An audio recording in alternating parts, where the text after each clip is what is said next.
रामू की साधारण मिट्टी की झोपड़ी की फूस की छत पर बारिश एक अथक लय में बरस रही है, जिससे गरीबी की स्पष्ट भावना और भी बढ़ गई है।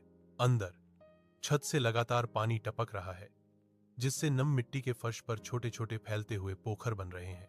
रामू, सीता और उनके बच्चे मोहन और गुड़िया एक हताश कोने में गर्मी और सूखापन की तलाश में एक साथ दुबक जाते हैं। सीता अपने बच्चों को कोमल फुसफुसाहट से धीरे से दिलासा देती है, जबकि रामू शून्य में घूरता रहता है।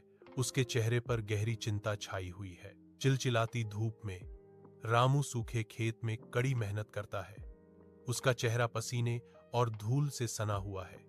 हाथ अंतहीन श्रम से स्कार्ड है।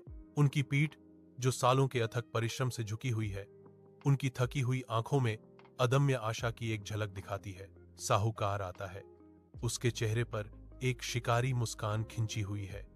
उसकी उपस्थिति क्षितिज पर एक काली छाया की तरह है। वह मांग करता है।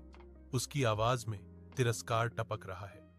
रामू, तुम मुझे कब पैसे वापस करोगे? क्या मैं तुम्हें मुफ्त में रख रहा हूं? दूर से सीता देखती है। उसकी आंखें खामोश आंसुओं से भर जाती हैं। दुख का एक भारी बोझ जिसे वह बहादुरी से निगल जाती है। उसकी निगाहें पीड़ा और निराशा का मिश्रण अथक धूप में उनकी दुर्दशा के कुचलने वाले भार को दर्शाती हैं। सरकारी अधिकारी ग्रामीणों को संबोधित करते हैं।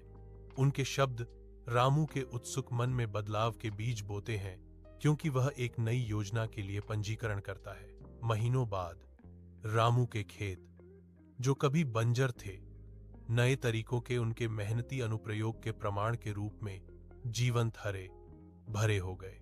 मोहन एक डॉक्टर बनने की राह पर गांव लौटता है, जबकि गुड़िया अब एक शिक्षिका है।